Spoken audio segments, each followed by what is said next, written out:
سڵاو ئازیزان لە هەر شوێنێک بن سڵاو و ئاشتی پەروەردیگارتان لەسەر بێ.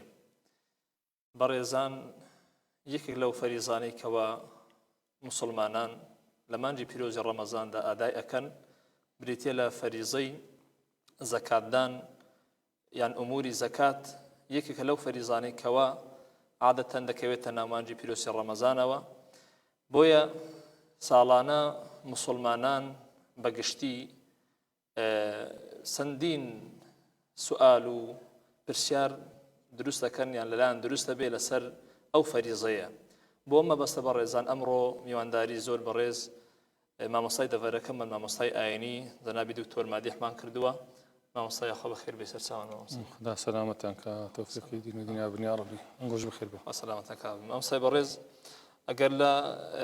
مێژووی واجببوونی زەکاتەوە دەست پێ بکەین، یعنی ئەو فەریزەیە لە چ وەختێک واجب بووە لەسەر موسڵمانان و حکمت لە واجببوونە کە خوای گەورە ئەو فەریزەی لەسەر ئێمە واجب کردووە، ئایا وەکو مشقەتێک حیسابی بکەین یان وەکو ڕەحمەتێک حیسابی بکەین؟ جەنابی مامۆستا. بسم الله الرحمن الرحيم، الحمد لله والصلاة والسلام على سيدنا محمد رسول الله وعلى آله وأصحابه وأتباعه ومن والاه. دەستخۆشی بۆ جەنابتان و بەڕێوەبەراتی ئەوقافی سۆران و دەستگای زاری کرمانجی کە ئەو بەرنامە بدانایە لە مانجی ڕەمەزانی لە ئەوەی کە خەڵکی دەڤەری سۆران و دەوروبەری و ئەمەی ئەوانی کە ئەو بەرنامانە ئەبینن سوودمەند بن و ئیستیفادە بکەن و شارەزایی لە دینی خۆیان پەیدا بکەن. مۆزوعی زەکاتی طبعاً بابەتێکی زۆر هەستیارە، چکو پەیوەندی بە هەموو تاکەکی موسڵمانەوە هەیە ئەوەی کە خاوەن ماڵە و حقەکی ئیلاهیە کە خوای تەبارەک و تەعالا لەسەر دەوڵەمەندانی موسڵمانانی دانایە کە بدەن بە هەژارانی موسڵمانان. ئەوە یەکێکە لە ئەرکانی ئیسلام کە ئیسلام لەسەر 5 ڕوکنان دامەزرایە. زەکات ڕوکنی سێەمە کە لە ساڵی 2 کۆچی لە مانجی شەوالی خوای تەبارەک و تەعالا فەرزی کرد لەسەر ئومەتی ئیسلام و خوای تەبارەک و تەعالا لە چەندین ئایەتە لە قورئانی پیرۆز زەکاتی دەگەن نوێژێ خوێندی تۆ فەرموویتی ئەعوذ بالله من الشیطان الرجیم وأقيموا الصلاة وآتوا الزكاة. ئەنگۆ نوێژەکان بەڕێک و پێچی بۆ واجباتەوە بیکەن و هەروەها زەکاتی خۆش کە بە مەرج و شەرتەکانی بە مستحقان بدەن. طبعا ئەگە لە حکمەتەکان بکۆڵینەوە، خوای تەبارەک و تەعالا کە وەصفی خۆی کردێ فەرموویتی خوای تەبارەک و تەعالا حەکیم خەبیر علیم خەبیر، چەند لە چەندین جێیە ئەوە کە لە ئەسماء الله الحوسنان خوای تەبارەک و تەعالا خۆی حەکیمە، خۆی دانەرە، خۆی زانایە، هیچ شتێکی فەرز ناکات لەسەر عەبد و بەندەکانی ئەگەر قازانج و حکمەتی ئەو عەبد و بەندانەی تێدا نەبی، و هیچ شتێکیان لێ حەرام و قەدەغە ناکات ئیلا ئەگەر زەرەری تێدا نەبی. بەراورد بکە لە هەموو واجباتی کە لەسەر ئومەتی ئیسلام فەرز کرایە کە تەماشاکەی بە قازانجی وان پڕەبیتەوە، هەم لە دنیای هەم لە قیامەت. هەرچی لیان قەدەغە کرایە حتمەن ئیلا زەرەرێکی تێدایە، لەبەر هەندێک خوای گەورە لێ قەدەغە کردینە. ئەوزا زەکات طبعاً چەندین حکمەتی تێدایە، هەندێک لەوەی کە زانان باسی کردێ و لەوانێ زۆری دیکەش لە مەغایب بی. یعنی یەک لە حکمەتەکانی کە پێگوترێت تەکافولی ئیجتیماعی، ئاسوودەیی کۆمەڵایەتی، چاولێکبوون و بەزەی پێداهاتنی کۆمەلگا بە یەکتری. چونکە بەشەر ناتوانێت بەتەنێ بژی، ئینسان خۆی کائینێکی ئیجتیماعیە، دەناو مجتەماع و قەڵەباڵغی ئەژی پێکەوە ژیان ئەباتە سەر. هەندێک لەوانەیە کە خوای گەورە دەرفەتی ژیانی پێداون، خوای تەبارەک و تەعالا سونەت الله لە ژیانی بەشریەت وایە، هەندێک لەوانەیە کە خوا پێدراون ماڵیان هەبی و دەژیانی خۆش دابن و لە خونجی عافیەت بن، و هەندێکیش کە نەیان بی و نانی ئیلاهیان نەبی، لەوانەیە ئەگەر بێت و ئەو دەوڵەمەندانە ڕحم و بەزەیان بۆ فەقیرانە نەبی، بەشێک لە ماڵی خۆیان نەدەنێ، چاویان لێ نەبن، ئاوڕیان لێ نەدەنەوە، نەوعێک لە بوغز و حەسادەت و دووبەرەکی و ڕکابەری لە بینی ئەو دوو چینە پەیدا بی. بەڵام خوای تەبارەک و تەعالا کە ئەو حەقەی دانایە کە هەم پێی گوترا زەکات، هەم پێشی گوترا سەدەقە، هەم دڵی دەوڵەمەندی فێری سەخاوەت ئەبی و دڵی ئارامە بی، چونکە ئارامی هەرە زۆر دەبەخشینێدایە نەک دەوەرگرتنێ. ئەوانێک کە ئەهلی سەخا و بەخشینن ئەوان لێیان بپرسە دەڵێن وەڵڵاهی مە کاتی کەشتێکی دەبەخشین ئەوەندە دڵمان ئاسوودەیە زیاتر لەوەی کاتی کەشتێکی وەرەگرن. و هەم لەلایەکیش دڵنەوایی و سێبوریە لەو کەسێک کەوا نەدارە، هەژارە، فەقیرە، کاتی کەوا دەوڵەمەند بەشێکی لە ماڵی خۆی بە تیبی نەفس بە دڵخۆشیەوە بە ڕەزامەندیەوە ئەیداتە فەقیری، ئەویش هەم لەلایەکی دی احتیاجاتی پێک دێ وەلێ دێ تەکافل و محەبەت و خۆشەویستی لە بینی چینەکانی کۆمەلگای پەیدا ئەبی، بغز و غەرەز و دووبەرەکی لە ناو مجتەمەعی نامینی. ئەوە یەک لە حکمەتەکانی. حکمەتی دیکەی هەروەکە پێغەمبەر صلی الله علیه و سلم لەربارەی ئەو بابەتەی فەرموویتی سەدەقەتون لە تعریفی زەکاتێ، تؤخذ من أغنيائهم وترد على فقرائهم. طبعا أو ضمير اللي هو مجتمع إسلامي قريتوها زكاة بريتة لبني هندي بش مالة دياري كراو لدولة منداني مسلمانان ورجيري وأدري بهجاراني مسلمانان. طبعا للا ديش بيغمبر صلى الله عليه وسلم مجيني داية بزكاة داري فرميتي زكاة دان هم مال زيادك هم بركة دخي تتمنت. ويعني بيغمبر صلى الله عليه وسلم كاتك أو وصفي الزكاة كردية كلو أو ناوي ليندرايا. طبعا علماء لغش بداتون يعني كردية كلمة زكاة لو بيقوترا زكاة لكلمة الزكاة ورجلاء بمعنى زياد بون الزكاة الزرع يعني نما أو زرعات الزكاة يعني قشي كردو بيجيشتو زور بو. طبعا ذا علماء فرمون باشخو زكاة حقيقة دا أقرب روارة ظاهري تماشي بكي عملية طرحة نقصتانا يعني دولمت بشتشي لنا مالي خودر ديني ليه كمكاتوا أيدا بفقيري إيوه كم كرنوية مفروض بناوي لندرا نقص لو ناوي لندرا زيادة تكون زكاة بمعنى زيادة أفرمي هدنا وكخوي ججبينيا يعني أي دولة مد أتولي مترسيكاتي كمالي درديني أيدي فقيري وتبقى ليتنا قصانا به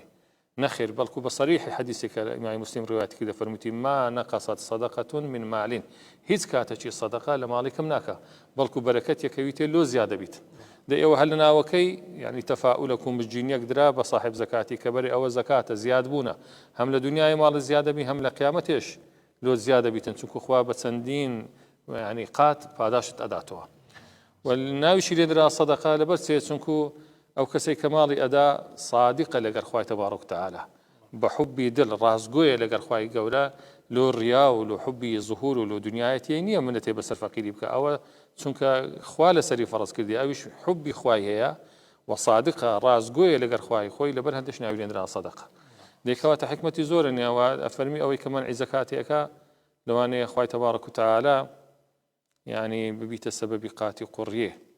هل وكل حديث هاتيا ما منع قوم الزكاة إلا منعوا القطرة فرمي هر قوم شيك الزكاة منع بكان يعني هر جماعتك هوزك لمسلمان زكاتي ندن يعني يا أخي بن لو ركن إسلامي بازور بترسين لويك أخوي تبارك وتعالى بركتي عاسماني يعني لسر ببريتو باراني يعني بسردان باري توشي هيش كصالي ونهامتي وقراني ببن ديكواتها زكاة دان پاراستنی ژینگەشە پاراستنی گردونە لە نەهامەتی و لە وشکە ساڵی و لە قڕبوونی مملکەتێ بەرەکەت لە مملکەتی زیاد ئەبی بەواسطەی ئەو زەکاتێک کە ئەدرێ و احتیاجاتی فەقیری پێک دێ و مەشاکل لە ناو کۆمەڵگای کەمە بیتۆ کابرای فەقیر ناچار نابی لەوەی کەوا دەست و حەڕامی ببا بچی تووشی ڕێگریە بی تووشی دزینێ بی کاتی کە احتیاجی لە ماڵی دەوڵەمەندی بە زەکات لۆ هات كزانشي وحقشي لا هي دايتي هيس من تساشوري تدانيا يعني زرائم وتوانيش لنا كوم الجاي كما بنوا او بششي كمن لحكمه زكاتي اجنا زكاه زور حكمتي دي كشتي ان شاء الله وكو يعني لسرق سي زنابت يعني زنابت ما شاء الله دوسي خالي زور جرينج باس كردن يعني او تفاؤلي تيدا ما مصاقر بيتو انسان اگر يعني زكاته بزكاتكي لما علي خوي بدات بس ما مصا حاليا خلكانك زور هي مثلا اوشتانا لبيرساو ناقرن وبريالي قطعي ادن كزكاتي نادن ما مصا يعني بريالي عندها لا بين خويان كزكاتي نادن ما مصا وكو حكمشي كرتو بكرتي ما مصاقر بيتو حكمشي والله وزور مترسي داره بحق الزور خطرناك زاري أجر لبر هندي بزكاتي ندا يعني كسشي دولة من زكاتي لسر واجب بزكاتي ندا لبر أو نقطة بي لنا وضري بري زكاة واجبني أخوانا خواستا يعني برواي بي نبي أو هر بي كافر بيت چونكو إنكار كردني ركن شي إسلامتيه كسشي ركن إسلامتيه ترك بك يعني بي واجب نبي أو بي كافر بي لدينا تستدريه بلا ما أجر بيتو يعني لبر بخيلي ورزيلي نيدا يعني نفسي بسر دا زال بشيطان ري بي ندا أو جناح بارا دبي حاكمي مسلمان يعني بإزباري لي وربقري زكاتك إليه بستيني وبيدا بفقيري دسا كلام خوش ما مسا قبل ساري سي مسينا سري يعني استمام زور خلق بسارك آيام لا تشتجي زكاتك إمام مسا يعني مثلا هذا خلق هي لو أنا كلو برشي زوري هبيان مرمالات الشيء لو أنا هبي بس نازع عند أخو زكايتي دايان ما مسا قرب كرتي زنابت أو نقطة باز بكي خوي تبارك وتعالى لوش لا حكمتي نوان ديا أو شتاني كزور معمول زۆر بەکاردێن لە ژیانی بەشەریەت چەند سنفەکی چەند ئەسنافەکی لەو ماڵی دانایەکەوا زەکاتی تێدا واجب کردیە یەک لەو ئەسنافانە مەڕووماڵات و ئاژەڵە بابرین ئەویش لەسەر ئەسنافەکی کە پێگوترێ مەواشی یان ئەنعام کەلیمەی ئەنعام کە لە زمانی عەرەبی گوترا شمولی وشتریەکاتن و شمولی چێڵ و گامێش و ئەو بابەتانە ئەکاتن کە بە لە کوردی پێرێن ڕەشەوڵاق و هەروەها شمولی مەڕ و ماڵاتشەکە مەڕ و بزنی لە غەیری ئەوانە ئەو ئاژەڵانە لە غەیری ئەو بابەتانە زەکات واجب نییە. يعني ئەوەش حکمەتی تێدایە لەوانەیە کەسێک برێ لۆ لە حشتری واجبە لۆ لە هەسب و ماینی واجب نییە هەردووچیان هەرزین دەوەرن و هەردووچیان يعني لە احتیاجاتی بەشەری بەکاردێن ئەوە خوای تەبارەک و تعالی شتێکی تەوقیفیە ناوی لە قورئانە هینایە و پێغەمبەر صلی الله علیه و سلم بە تطبیقی عملی تطبیقی کردی کە بەرێ ئەو ئەصنافانە لە ئاژەڵ و زیندەوەر کە ئینسان مڵکی هەبی بە شروعی خۆی طبعا کە ساڵیان بەسەدا بفڕێتەوە بگەنە ئەندازەی زەکاتی ئەوە زەکاتیان تێدا واجبە. لە دەغر و دانی ئەوەی کە دەرێ ما يزرعه الآدميون للاقتيات ئەوەی کە ئادەمی يعني دای ئەچینن لۆ ئەوەی کەوا ببیتە قوتیان ژیانیان لەسەر بێ وەکو گەنم و جۆ و مەسەلەن نیسک و نۆک و برینج و ماش و ئەو بابەتانێک کە ئینسان ژیانی لەسەر ئەوانەیە و دەرێ وەک ئەوەن یەکونە قوتە مدەخەرە بتوانی کەوا هەڵیشی بگری يعني وشتی بکەی و هەڵی بگری لەبەر هەندێشتی دیکە لێ ئەچیتە دەرێ کە چیندراوە قوتی يعني خواردنی بەشەریشە بەڵام زەکاتی تێدانێ وەکو مەسەلەن شفتی و گندۆرە و خیارەوانە هەرچەندە ئەوانەش میوەزاتن داسێنرا و دەستکردی بەشەرینە بەڵام چونکە ئەوانە مدەخەر نین هەڵگیراو نین وەقوتیش نین ئینسان بەوانە بژی زەکاتیان تێدانە. هەروەها ثیمار چییە؟ ثیمار یعنی مێوەجاتی داروبەری ئەویش دوو سنفی دیارکردینە کە بەروبوومی خورمایە قەسبێ لەگەڵ ترەی کە ئەکرێتە مێوەش ئەو دوو بابەتانە لە میوەجاتی زەکاتیان تێدا ئەگە ناشتی دیکە مەسەلەن پورتەقالە هەنارە مۆزە هەرچی دیکەی لە میوەجاتی ئەوانە زەکاتیان تێدانە لە ناو میوەجاتی ئەو دوانە خوای تەبارەک و تەعالی دیاری کردێ بە مەرجی خۆی کە ئەوانە زەکاتیان تێدایە. ئەوی دیکە ئەو دوو نەقدانە کە زێڕ و زیون مع العلم معادنی دیکە هەیە لە زێڕ و زیوی لەوانەیە بەنرختر بی وەکی ئەڵماس و مەسەلەن ئەو یاقوت و بابەتانەی کە معادن و شتی زۆر بەنرخن ئیسلام ئەوانەی يعني باس نەکردێ باسی زێڕ و زیوی کردێ کە ئەو دوو نەقدە بە زۆری معمولن زۆر بەکارهات بووینە لەناو بەشەریەت ئینسان زۆر تەعاملی پێکردینەوە ئێستا پارە کە برێم بەدیلی زێڕ و زیوە لە بۆ تەعامل ئەثمانی پێگوترێ کەمە بەکاری دینینجا ئەو پارە چێ ئاسن بی چێ کاغەز بی کەمە ئێستا ئیستعمالیەکەین لەگەر عروض التجارة أو معاملەی کە ئینسان يعني بازرگانی ئەکات ئەو بازرگانیت هەر شتێکی دابی کابرا عقاراتی بکڕی بفرۆشی خانوبەرێ بکڕی بفرۆشی يعني زەرەبکڕ بی حیواناتی بکڕی بفرۆشی دوکاندار بی تجارەتی بە هەر شتێکی بکا بە قماشی بکا بە ئاسنی بکا بە هەر بابەتێکی کە يعني تجارەتێکاتن ئەوە کە ساڵ بەسەر تجارەتەکەیدا سوڕاوە ئەو بابەتێک کە لە بەردەستی تەقویم مەکات و 102 لێ ئەدا. خۆش مامۆستا باسی زەکاتی زێڕ و زی و پارەت کرد مامۆستا معلومی جەنابتە دوێنێ لێژنەی باڵای فتووە ئەو فتوای دەرکردکەوە ئەو ساڵە ینی جیاواز بە لەگەڵ ساڵەکانی ڕابردوو لە 7 ملیۆنی زەکات ئەکەوت ئێستا تقریبا دابەزێ لە 2 ملیۆن مامۆستا حکمت چی ینی هەوکار چ بوو وە لەبەر چ وایە مامۆستاگەر طبعا من لێرە دەستخۆشی لە لزنەی ئەنجومەنی باڵای فتوای کوردستانی ئەەکەم يعني ئێستا ڕەئی سەوابیان هەڵبژارد خۆی لە شەرعی دەفەرمی پارە مقابل ئەکرێت و هەڵە سنجیندرێ بە یەک لەو دوو نەقدانە کە زێڕیان زیوە بەڵام لە قەیدەکەش دەرێ بیما هو ئەنفع للفقراء چیهانیان بە قازانسرە لۆ فەقیری دەبی بەوی بە قرسینی و لەبەر ئەوەی کەوا زی و نرخی کەمترە لە زێڕی وا ساکترە لۆ مەنفعەتی فەقیری کەوا بە زی و بقرسیندرێ و ئەوانیش هەو ساڵەکە وایان کرد بە زیویان قرساندیە کە 140 مسقالی زیوی مقابلیان کردیتەوە کە 2 ملیۆن و 100 هەزاری لێ دەرەچی کەسێک 2 ملیۆن و 100 هەزار دیناری هەبی ساڵی بەسەدا سوڕابیتەوە لۆ هەر مەبەستەکی هەری گرتبی دەبی زەکاتی لێ بداتن لە هەر ملیۆنێکی 25 هەزار دینار و طبعا سەرفترە و فدیەشیان دیار کردیە بە قوتی غالبی بەلەدی کە 2500 دینارە ئەویشیان سەوابیان کردی و ڕاستیان کردی دەستیان خۆشبی و مسلمانان بەو فتوای پابند بن چونکە فتوایەکی شەرعی و لە جێ خۆیە. قوربان ینی یەک لەو پرسیارانێک کە زۆر دروستە بی ئەو سنفانی کە زەکاتیان پێ ئەچی مامۆستایانی ئێستا ئەو کەسانە چێنە بە کورتیەکە جەنابەت باسی بکەیت دوایە دوسێ سوالی هێدایە لە جەنابەت بکەم ئینشاءالله ئەو سنفانە چێنە مامۆستا کە زەکاتیان پێ ئەچی ئەگەر بە کورتی باز والله ئەو خوای تەبارەک و تەعالی ئەصنافی زەکاتەی بەخۆ دیارکردینە یعنی بە تەمای کەسی بەجێ نەهێشتیە چونکو بابەتەکە زۆر هەستیارە خوای گەورە لە قورئانێ ناوی يعني صفاتی ئەو کەسانەی دیار کردیە کەوا زەکاتیان پێ ئەچی و دەبی زەکاتیان بدرێتی بنص آياتك فرميت أعوذ بالله من الشيطان الرجيم بسم الله الرحمن الرحيم إنما الصدقات للفقراء والمساكين والعاملين عليها والمؤلفة قلوبهم وفي الرقاب والغارمين وفي سبيل الله وابن السبيل فريضة من الله أو فريضة إلى طرف تبارك حسن في لوجماردي فەرموویەتی بە فەقیری ئەچی کە هەژارە بە مسکینی ئەچی کە گەدایە بڕک وەزعی لە فەقیری باشترە. یعنی فەقیر و هەژار سکولوانی کەس برێ فەقیر و مسکین فەرقیان چییە؟ یعنی فەقیر کەسێکە ماگانە پێویستی ببرێن بە 100,000 دیناریە بەڵام ئەو واریداتی وی تەنیا 30,000 دینارە، یعنی لە سەیەکی مانجێ مەحتەلە. مسکین بڕک وەزعی باشترە، لەوانەیە پێویستی بە 100,000 هەبی بەڵام ماگانە 70,000 دەستەکەوی 20,000 نەقسە، ئەوە وەزعی لە فەقیری باشترە بەڵام هێشتاش نەگەیستە ئاشتی ئەوەی کەوا وەکو خەڵکەکی ئاسایی بژی، ئەوە مسکین و فەقیر. العاملين عليها ئێستانە کە نەماینە کاتی خۆی زەکات و هانەبوو زەکات خەڵکە هەرستا دەستی لە خۆنا دە مەملەکەت یەگەڕا ئەو هەموو دەغرودانەی خڕ کردەوە، ئەو هەموو مەڕووماڵاتی خڕ کردەوە، ئەو هەموو زێڕی خڕ کردەوە دەیهینا بەیت المالی سەرژمێری هەموو فەقیرەکانی کرد، ئەو زەکاتی لۆ فەقیرە ئەبردە ماڵێ، ئەوە چەندین مانجی پێ ئەچوو، ئەو کەسانی کە ویشیانە کرد پێیان ناکرا لە خۆی هیچ کاسبەچی بکەن. لەبەر هەندی ئەوانە ئەگەر معاشەکیان لۆ دیار نەکرابایە بەشەکیان لە زەکاتی نەدرابایە ئەوانە مەحرومە بوون، لەبەر هەندێک بەشیان لۆ دیار کرایە. أو في الرقاب أو زاري والعامل عليه في الرقاب. في الرقاب شينا وعبد بنداننا يعني بيمان يعني نسي لقى السيدة كان يعني كبر يبرو أي عبد أو عند بارم لو بينتو آزادي أي وخليك إيش كخو بكريتو لو لبينا أو آزاد ببي إسلام بشة زكاة دايتك ها ليرة إسلام حزيدية كخلق بآزادي بجي زكاتي لو ديار كردي لو كخو بكريتو لسيدي خو آزاد ببي غارم أو كسي كواتوشي قرزي هاتي لسشتشي حلال توشي تشيشي هاتيا مثلا صلحشي كرديا يعني حادثة لدس قومايا اشتشي نكاوي لدس قومايا خوينة كتي تسري يعني لبو اشتواي كوملايتي وستي تشيشي لبيني قومش خلاص كاباري دايا اوش غارمة زكاتي ادريت هروها مؤلفة قلوبهم او كساني تازا مسلمان بوينا وخزمو كسيان هي اگر بيتو زكاتي بدريتي خزمو كسكاني تساولو كسي كان دليان باسلامتي زيادة البابن دبي دليان نرمبي اوانش بشتشان لزكاة يدريتي هروها ابن السبيل في سبيل الله في سبيل الله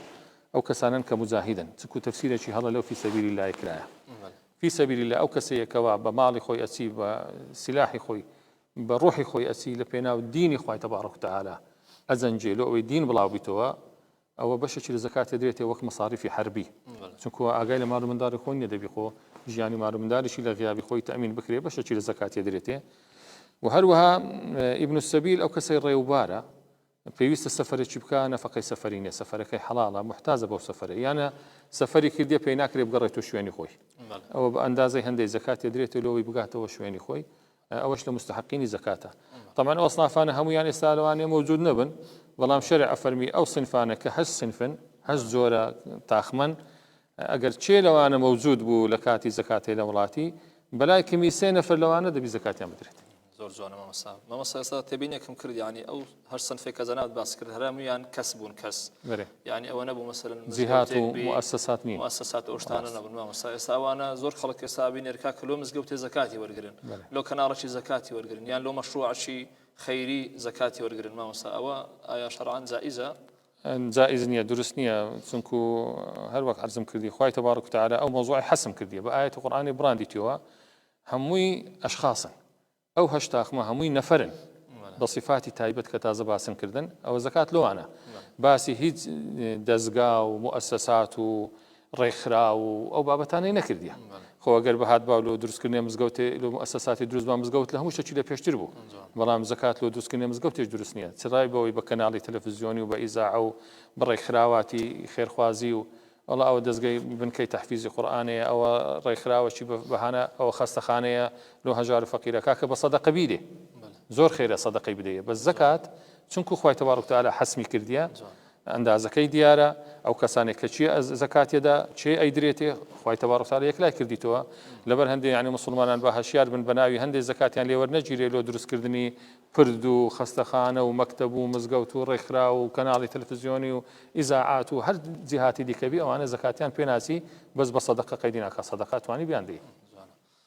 مامۆستا لەو هەر سنفانە زۆر جار پرسیار لەسەر دووسێ سنفی جیاواز دروستە بی ئێستا مامۆستا زۆر جارە بینی کابرا ئەڵێ ئەم زەرداکێکم هەیە زەکاتی پێئەچی ئەتوانم بیدەمیانەوە خۆی قاعیدەکە چۆنە دەرێ هەر کەسێک کە نەفەقەی لەسرە تووبی زەکاتی پێناچی هەر کەسێک نەفەقەی لەسرە تو نەبی زەکاتی پێچی ئەگەر بێت و ئەو صفاتانێک تێدا بن کە تازە باسن کرد فەقیر و مسکین و بابەتانە بی طبعا چێ نەفەقەی لەسەر ئینسانیە داکوبا و نەفەقی ئەولادی هەتاوەکو بلۆغە بن نەفەقەی ئەولادە لەسەر داکوباوە ئێ ناکری کابرا بدەتە ئەولادی خۆی چونکە مەصرفی ئەولادی واجبە لەسەر داکوباوە لەسەر باوی مثلەن نەفەقەی ژنێ لەسەر مێردی واجبە ئێ ناکرێ مرد زەکاتی بدەتە ژنێ خۆ کە پێویستە بەخۆش نەفەقەی ژنەکەی لەسەر ئەرکە لەسەر پیاوەکەی بەڵام خوشک و برا چونکو نەفەقەیان لەسەر یەکتری نییە دروستە خوشک و برا زەکاتی بدەنە یەکدی مثلا مام و خاڵ و ئەوانە خاڵۆزا و ئامۆزا و برازا چونکو ئەوانە نەفەقیان لە سەتونی ئەوانە خزمی تونە بەڵکو چاکتر وەیە ئەگەر بێت و فەقیر بن بدەیەوان لەبەر چێ لە بەقاعدەی الأقربون أولى بالمعروف هەنجینێکە دوو خێرتەگانی هەم زەکاتەکەتدایە هەم ڕعایەتی سلێ ڕحم و خزمەتیت کردێ لەبەر چی وایە چونکو عادەتەن ئەوانەی لەناو بازنەی عائیلەینە خزمن برێم ئەزانن معلوماتیان هەیە شارەزانە کە ئەتوبەرێ دەوڵەمەندی زەکاتت هەیە و ساڵ جەرسوڕاوە وەختی زەکاتت داتێت چاویان لێیە بەڵام کەسێکی بیانی کە ناتناسی ئەو ئاگای لێ نییە داخۆت و زەکات چاوی لێ نییە بەڵام خزمی تو کە مستحقی زەکاتەیە چاوی لێیە لەبەر هەندێک الأقربون أولى بالمعروف بدرێتەوان باشە و لەبەر هەندێک لە مەذهبی شافعی فەرمی نەقلی زەکاتی دروست نییە نابی زەکاتی لە شارێکی بێ شارێکی دی مادام لە شاری خۆت فەقیر هەیە ئەوانەی شاری تو لە پێشترن بازنە گەورابی خزمی خۆت لە پێشترە هاوشاری خۆت لە پێشترە ئەو زەهەنجینێکە بازنەکە فراوانە بیت ئەگەر لە دەوروبەری خۆت نەبوو ئەو زەهەنجینێکە ئەگوازی و دوورتر دەستەکان خۆش دەنای مامۆستا بەڕاستی حەزمانە کرد زیاتر لە خزمەتت بین بەڵام کاتەکەمان تقریبا تەواو بووە پرسیاری زیاتریشمان مایە ئەگەر خوا فرسەت بدا ئینشاءالله هەر لە ناو ڕەمەزانە ئەتوانین ئینشاءالله زارە چیدی فرسەتەشیدی وەربگرین ئینشاءالله بەڕاستی سوودمان لە جەنابەت بینی ئینشاءالله خوای گەورە پاداش دەداتەوە ئینشاءالله جەنابی مامۆستا دەزانین گۆش بدا بەخێر بەسەر سەلامتیان بۆ بەڵێ بەڕێزان لێرە هاتینە کۆتایی حەڵقەی ئەو جارەشمان بە هیوای ئەوەی ئینشاءالله وەڵامی ئەو پرسیارەتان وەرگرتبی کە لەلاتان دروست بووە خوای گەورە پاداشی جەنابی مامۆستا بداتەوە وەتاعەتی و عیبادەتی هەموو لایەکمان قبول بێ آمين والحمد لله رب العالمين والسلام عليكم ورحمة الله وبركاته